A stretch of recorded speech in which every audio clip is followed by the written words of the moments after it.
Chapitre 15 où le sac aux banquenotes s'allège encore de quelques milliers de livres. Le train s'était arrêté en gare. Passepartout descendit le premier du wagon et fut suivi de Mr. Fogg, qui aida sa jeune compagne à mettre pied sur le quai. Phileas Fogg comptait se rendre directement au paquebot de Hong Kong afin d'y installer confortablement Mistress Aouda, qu'il ne voulait pas quitter tant qu'elle serait en ce pays si dangereux pour elle. Au moment où Mr. Fogg allait sortir de la gare, un policeman s'approcha de lui et dit: Monsieur Phileas Fogg, c'est moi. Cet homme est votre domestique ajouta le policeman en désignant Passepartout. Oui. Veuillez me suivre tous les deux. Monsieur Fogg ne fit pas un mouvement qui pût marquer en lui une surprise quelconque. Cet agent était un représentant de la loi, et pour tout Anglais, la loi est sacrée.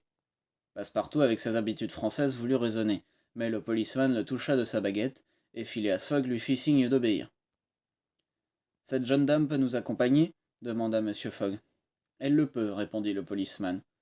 Le policeman conduisit Mr. Fogg, Mistress Aouda et Passepartout vers un palkigari, sorte de voiture à 4 roues et à 4 places, attelée de 2 chevaux. On partit. Personne ne parla pendant le trajet qui dura 20 minutes environ. La voiture traversa d'abord la ville noire, aux rues étroites, bordées de cahutes dans lesquelles grouillait une population cosmopolite, sale et déguenillée.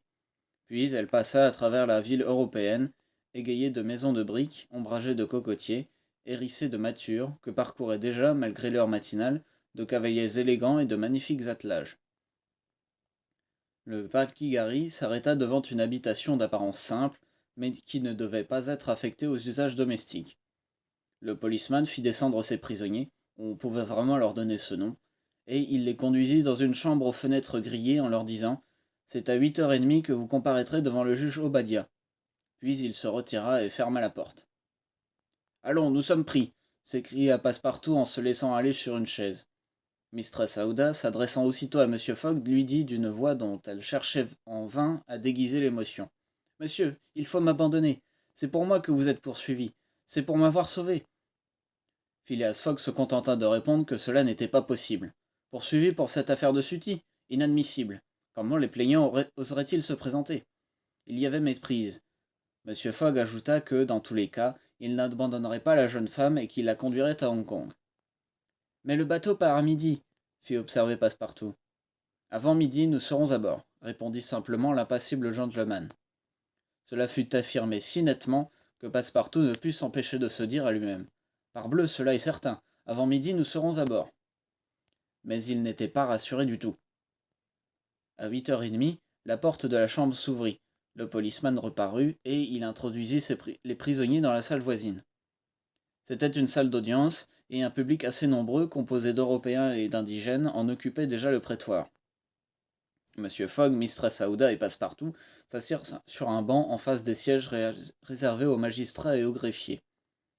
Ce magistrat, le juge Obadiah, entra presque aussitôt, suivi du greffier. C'était un gros homme tout rond. Il décrocha une perruque pendue à un clou et s'en coiffa lestement. La première cause, dit-il, mais portant la main à sa tête, et ce n'est pas ma perruque. En effet, monsieur Obadiah, c'est la mienne, répondit le greffier. Cher monsieur Oysterpuff, comment voulez-vous qu'un juge puisse rendre une bonne sentence avec la perruque d'un greffier? L'échange des perruques fut fait. Pendant ces préliminaires, Passepartout bouillait d'impatience, car l'aiguille lui paraissait marcher terriblement vite sur le cadran de la grosse horloge du prétoire.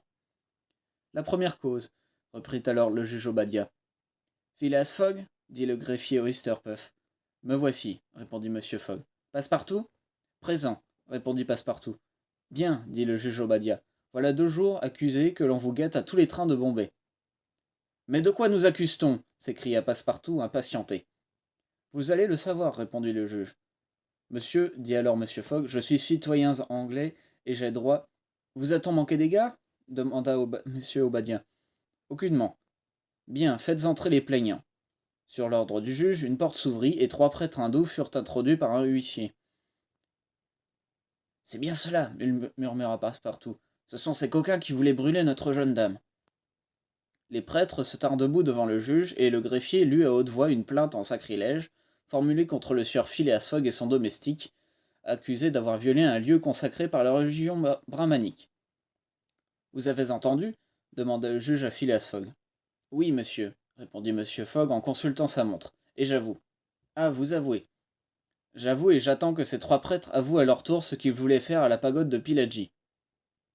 Les prêtres se regardèrent. Ils semblaient ne rien comprendre aux paroles de l'accusé.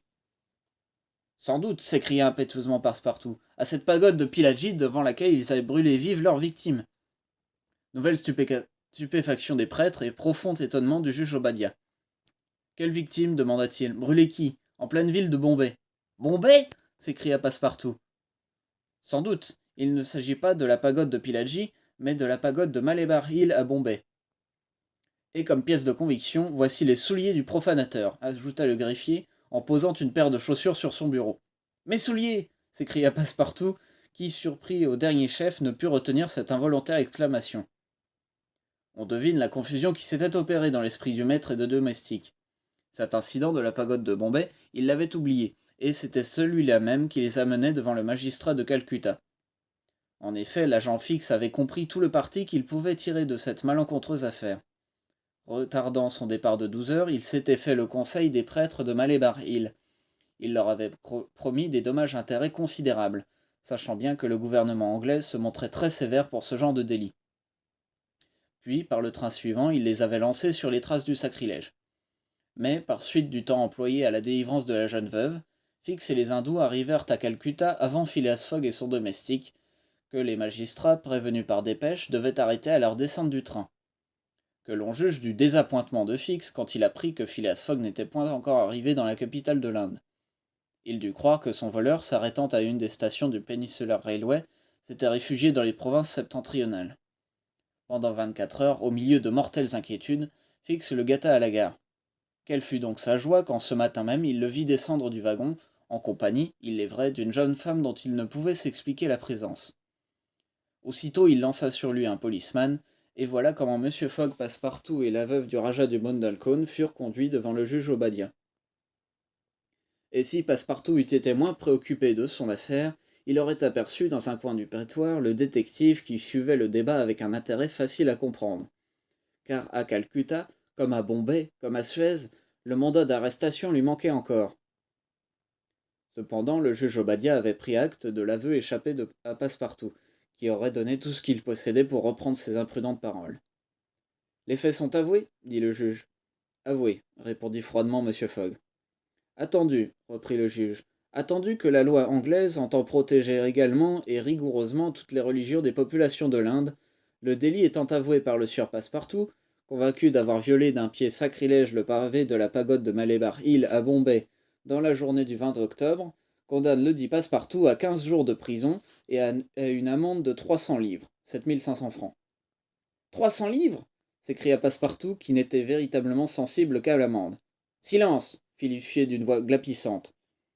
Et, ajouta le juge Obadiah, attendu qu'il n'est pas matériellement prouvé qu'il n'y ait pas eu connivence entre le domestique et le maître, qu'en tout cas celui-ci doit être tenu responsable des faits et gestes d'un serviteur à ses gages, retient ledit Phileas Fogg et le condamne à 8 jours de prison et 150 livres d'amende. Greffier, appelez une autre cause. Fix, dans son coin, éprouvait une indicible satisfaction. Phileas Fogg retenu 8 jours à Calcutta, c'était plus qu'il n'en fallait pour donner au mandat le temps de lui arriver. Passepartout était abasourdi. Cette condamnation ruinait son maître. Un pari de 20 000 livres perdus, et tout cela parce que, en vrai badaud, il était entré dans cette maudite pagode. Phileas Fogg, aussi maître de lui que si cette condamnation ne l'eût pas concerné, n'avait pas même froncé le sourcil. Mais, au moment où le greffier appelait une autre cause, il se leva et dit « J'offre caution. » C'est votre droit, répondit le juge. Fix se sentit froid dans le dos, mais il reprit son assurance quand il entendit le juge. Attendu la qualité d'étranger de Phileas Fogg et de son domestique, fixer la caution pour chacun d'entre eux à la somme énorme de 1000 livres, 25 000 francs. C'était 2000 livres qu'il en coûterait à M. Fogg s'il ne purgeait pas sa condamnation. Je paye, dit ce gentleman. Et du sac que portait Passepartout, il retira un paquet de banknotes qu'il déposa sur le bureau du greffier. Cette somme vous sera restituée à votre sortie de prison, dit le juge. En attendant, vous êtes libre sous caution. Venez, dit Phileas Fogg à son domestique. Mais au moins qu'il rende les souliers, s'écria Passepartout avec un mouvement de rage. On lui rendit ses souliers. En voilà qui coûtent cher, murmura-t-il. Plus de 1000 livres chacun, sans compter qu'ils me gênent. Passepartout, absolument piteux, suivit M. Fogg, qui avait offert son bras à la jeune femme. Fix espérait encore que son voleur ne se déciderait jamais à abandonner cette somme de 2000 livres, et qu'il ferait ses 8 jours de prison. Il se jeta donc sur les traces de Fogg. M. Fogg prit une voiture, dans laquelle Mistress Aouda, Passepartout et lui montèrent aussitôt. Fix courut derrière la voiture, qui s'arrêta bientôt sur l'un des quais de la ville. À un demi-mille en rade, le Rangoon était mouillé, son pavillon de portance hissé en tête de mât. 11 heures sonnaient. M. Fogg était en avance d'1 heure.